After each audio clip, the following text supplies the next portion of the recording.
and I'll seek to faithfully exposit it for us. And we're in this Advent sermon series, The Coming Day of His Victory. So, you can find today's reading, Micah chapter 4, verses 9 through 13 in your CSB Pew Bibles, pages 825 through 826.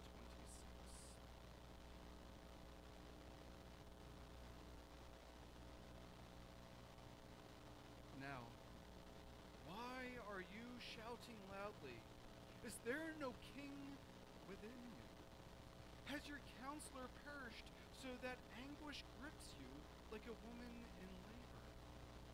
Writhe and cry out, daughter Zion, like a woman in labor, for now you will leave the city and camp in the open fields.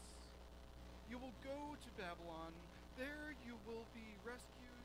There the Lord will redeem you from the grasp of your enemies. Many nations have now assembled against you. They say, let her be defiled, and let us feast our eyes on Zion. But they do not know the Lord's intentions, or understand his plan, that he has gathered them like sheaves to the threshing floor. Rise and thresh, daughter Zion, for I will make your horns iron and your hooves bronze, so that you can crush many people. Then you will set apart their plunder for the Lord, their wealth for the Lord of the whole earth. My friends, this is the word of the Lord.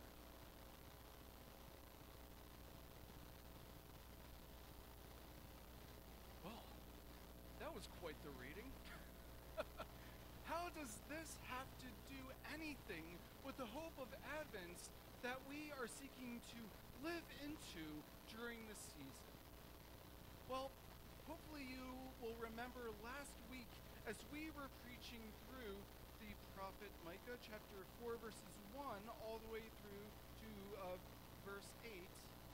And we saw there this declaration that in the last days the mountain of the Lord's house will be established at the top of the mountains. We saw that God declares in that first section of this movement from, as we saw last week in chapters 1 through 3, the declaration of judgment, the promise that judgment would descend upon God's people, and then the prophet moves and says, but live in hope.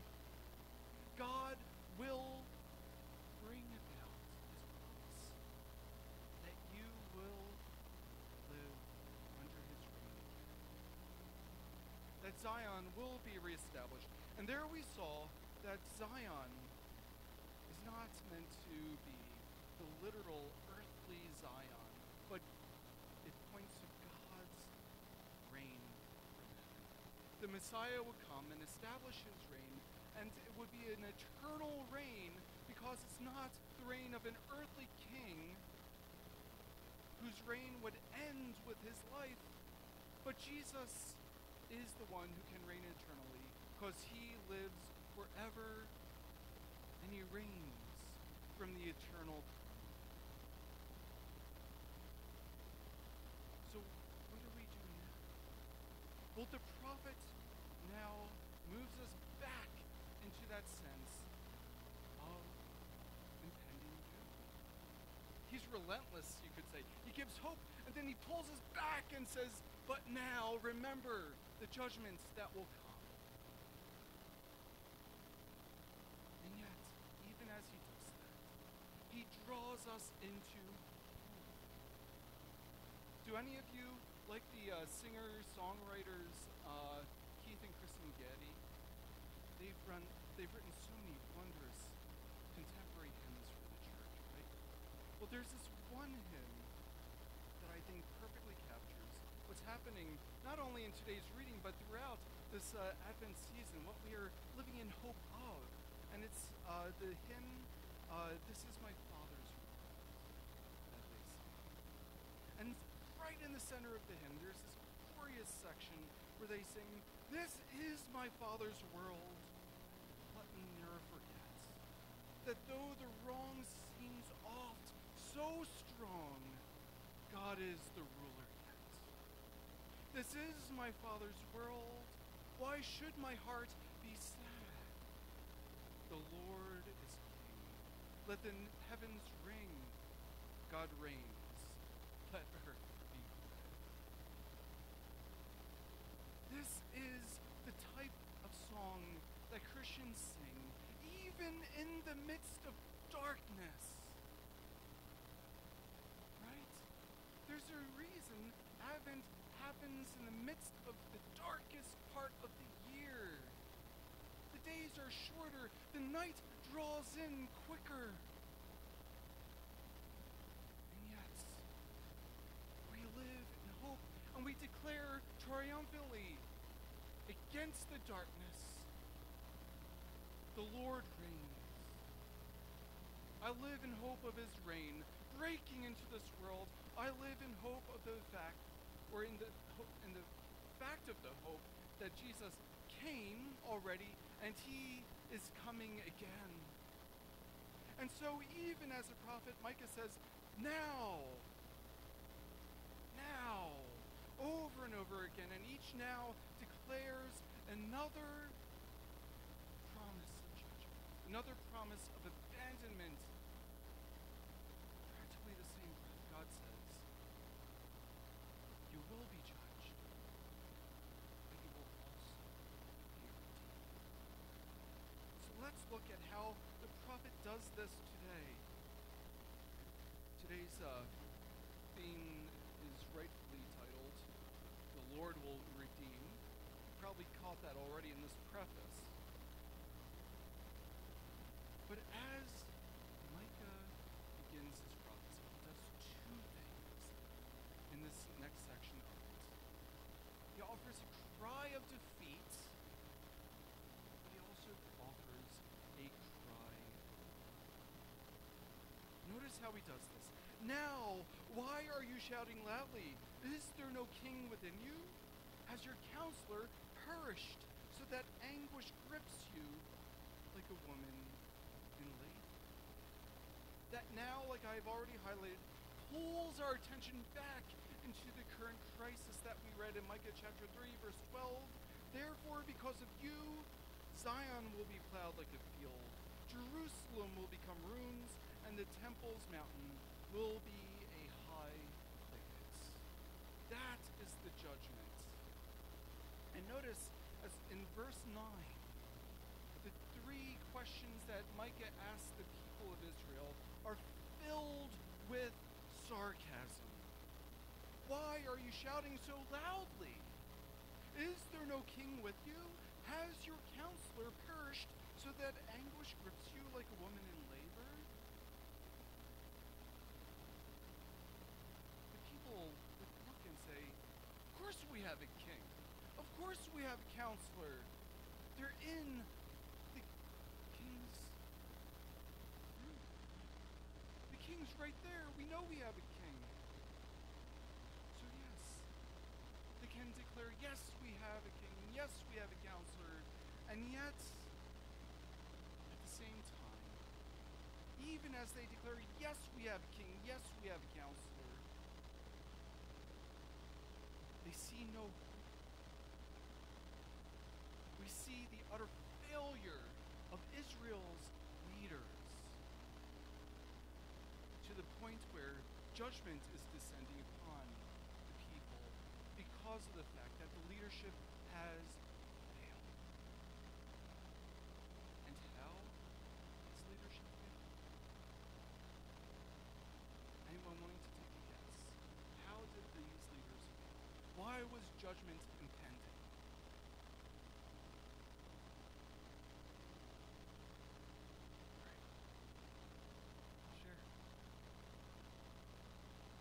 Judgment impends because the king and the council were not meant to lead by their own wisdom. They were meant to lead in God's wisdom. They were to lead the people into righteousness and holiness and point the people to God. And that's exactly where the king and the counselor failed. They led in their own power, in their own wisdom. They did not point people to God. They lived as if this earth and the things of this earth were God. But they failed to realize all of that comes as a pure gift from God. Israel itself was established by God, not by a king, not by a counselor. And this is why Micah says in chapter 2, verse 8, my people have risen up like an enemy against me. That is what brings the judgment. And that is why they are commanded in today's reading, as we see in verse 10 here, writhe and cry out, daughter Zion, like a woman in labor. The punishment is impending. And notice the tone of gripping agony as the people stand and hear these words from the prophets. That striking imagery. You will be like a woman in labor. Anyone who's given birth, anyone who's had a friend who has given birth can say, oh, we know what that is referencing. But yet, even in the midst of that, a promise stands. Notice, as God pronounces the judgment, he at the very same moment pronounces redemption. And we see this in 4 wills in verse 10. Read verse 10 in its entirety. Writhe and cry out, daughter Zion, like a woman in labor, for now you will leave the city and camp in the open fields. You will go to Babylon. There you will be rescued. There the Lord will redeem you from the grasp of your enemies. Notice the certainty with which the prophet speaks. Will does not mean if. This all is certain to happen. God has said so, and it will happen, because his word always is fulfilled. And so, you will leave the city, Jerusalem. You will go to Zion. In other words, exile is coming. You will be ripped from your beloved city. And yet, there's another certainty declared in the very same breath. There, in that land that you will be taken to, not by your own will, you will be rescued. There, the Lord will redeem. What wondrous words. Notice the first 2 wills points to the effects of the people's own choosing. They chose against God, and so this judgment will happen to them. But then God speaks his own redemptive desire over his people, and he doesn't point to them anymore. He points to what he will do for them when he says, there you will be rescued. He doesn't say, there you will rescue yourselves. There you will be rescued. By whom? By God. And he continues, there the Lord will redeem. He will purchase you from those who thought you were their slaves. And this is such a constant theme throughout Scripture, isn't it? even as the Lord pronounces judgments in Scripture over and over again. And practically the next breath, he says to his people, "Fear not. I have a redemptive goal. Live in hope, because my heart is not set upon evil for you, but for good." And we see that even at the beginning of the Bible, the very first promise, even as God declares before all humanity in Adam and Eve, he declares the judgment that they have brought upon themselves. He also declares a promise. You see that in Genesis chapter 3, verses 14 through 19. Don't worry, I won't read it. But at the heart of that declaration, as he speaks to the serpent, Satan, God says, "I will put hostility between you and the woman, and between your offspring and her offspring." What does he then say? Her offspring. Who is her offspring? He. And who is he? Jesus. He will strike your head, and you will strike his heel. Notice the promise of redemption there, even as condemnation falls upon Adam and Eve's head. Hope is always there for God's people, because he promises it will be there. He has called us because he loves us. And even when darkness seems to descend, even if it's a darkness that we have brought upon ourselves, God will not leave us in that. He wills your good. What wondrous news. He is a good. And notice now how the prophet moves after he says that redemptive promise. He points out the situation again. He says in verse 11, "Many nations have now assembled against you." This is indeed the reality of the situation for God's people through all time. The nations are assembled against God's people. And it holds true for Micah's audience at this time. The nations will be assembled against God's people then. They will come and gather around God's people and say, "Let her be defiled, and let us feast our eyes on Zion." Notice the sense of defiance. The nations realize this is Zion, who they have gathered around. And yet they say, "Let us feast our eyes upon Zion, and the spoils that we shall take from Zion." God lets us see in the prophecy, right into the heart of what ungodly defiance looks like. But what happens immediately after this? What does God say next?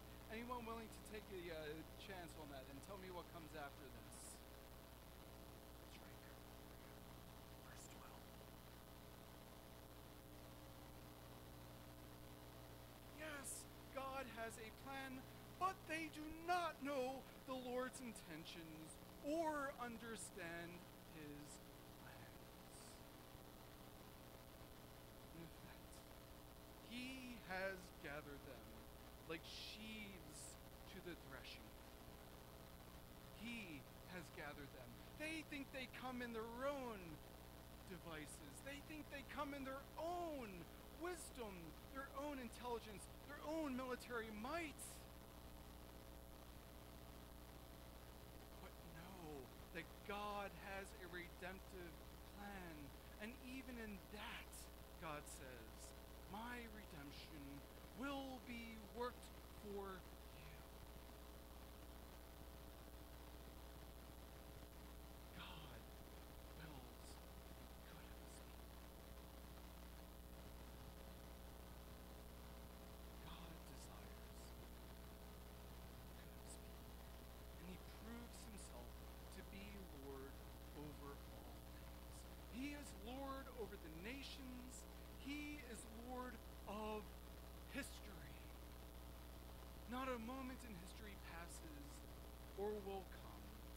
that is not directly willed by God. Even if it looks like the darkest moment, in that darkness, God is also working out his redemptive plan. That doesn't mean God wills evil. That's not what this is saying. People harden their hearts against God. It's acknowledging that reality. But even as people turn against God and harden their hearts against him, and they do evil, God will work good even out of that. God will work good for his people. And he can even work good for those who have hardened their hearts against him and who are seeking to work against his plans. Notice, he has gathered pagan nations. And why? So that they may be brought to the threshing floor. And then Micah in verse 13 says, "Rise and thresh, daughter Zion." My people, that is daughter Zion. "For I will make your horns iron and your hooves bronze, so that you can crush many peoples. Then you will set apart their plunder for the Lord, their wealth for the Lord of the whole earth." Notice what God is doing here. God gathers pagan nations to the threshing floor, and then God says, "I will set my people in battle against all the forces that have gathered to battle against them." God himself is fighting for his people. Notice this is not any merely earthly battle. Maybe you are looking at this and being like, wait, didn't last week the prophet Micah say that the weapons of war will be transformed? There will be no war. Nations will be brought to peace. And God himself will mediate that peace. So what type of battle are we talking about here?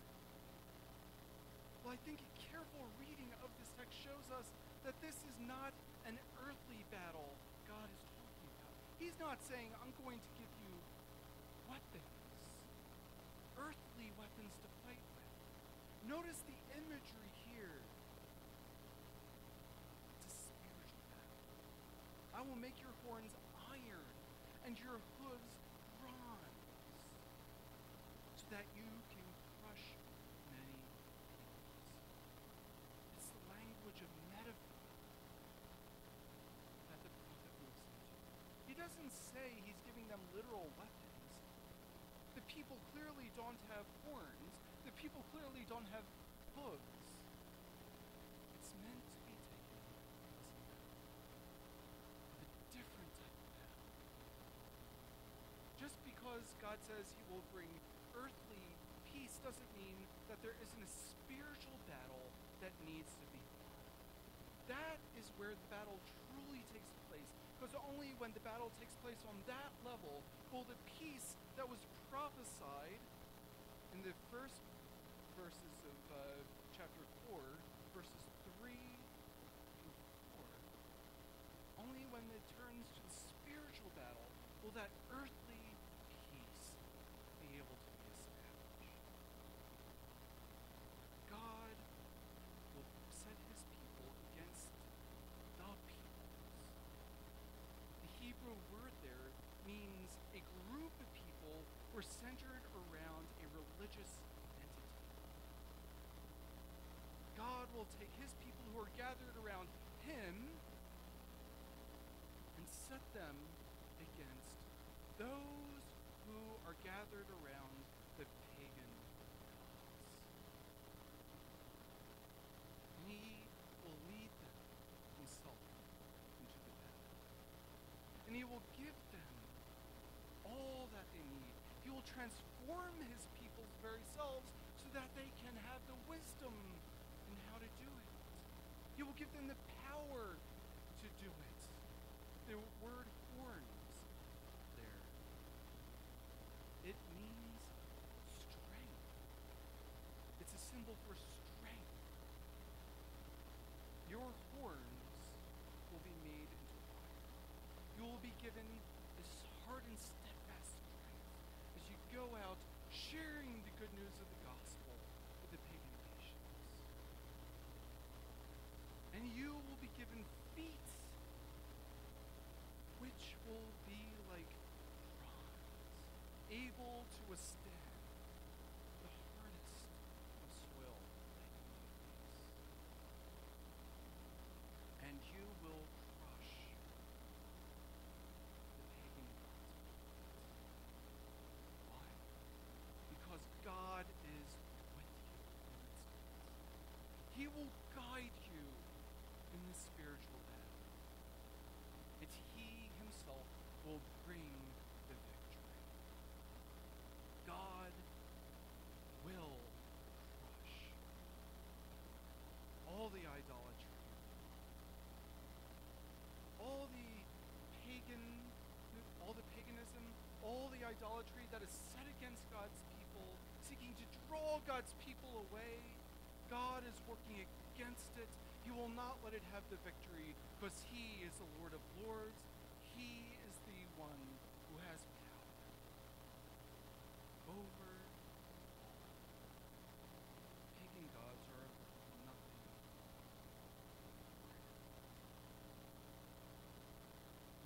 Notice where he goes. As he describes the spiritual battle, he closes out saying, "Then you will set apart their plunder for the Lord, their wealth for the Lord of Lords." It's a liturgy that he points his people to. They will turn to worship in the midst of this battle. Not a physical battle, it's a spiritual battle, a battle of worship, a battle for hearts. And we see that even in that word set apart. It's a word used for dedication or devotion. You will set apart their plunder unto the Lord. You will devote these nations to the Lord. You will devote their wealth to the Lord, so that the entire world is transformed. All their pride, all their wealth, all that they thought was theirs, they will see now, at the conclusion of the battle, that the Lord who says, "I will redeem," will not just redeem his own called people, the Israelites. He will call redeemed even pagan nations as they are converted to him. And their whole life system is turned into devotion to him, so that even their wealth is given over to the glory of the Lord's name. What a wondrous vision we are called into. And this is not just offered to the Israelites. It speaks of the Messiah. And so it speaks to all the Messiah's people. It speaks to you, and it speaks to me. And it reminds us, as we read this, what our vocation in this world is. We are God's redeemed people. We hear those promises, "I will redeem." We know they're spoken over us. And as we hear them, and we hear the call to be set in array, in battle array, spiritual battle array, against the gods that seek to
need to submit our lives to him. And we also need to live in the hope that when things seem dark, when defeat seems certain, there is light ahead, for God has secured the victory. And what a glorious victory it is. The Lord will redeem. You pray.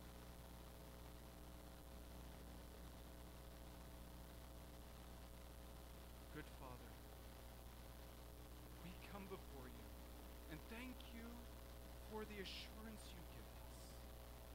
We thank you for the hope that we live in, and that we are reminded of each day of this Advent season. Let us live faithfully as your people. Let us live in the hope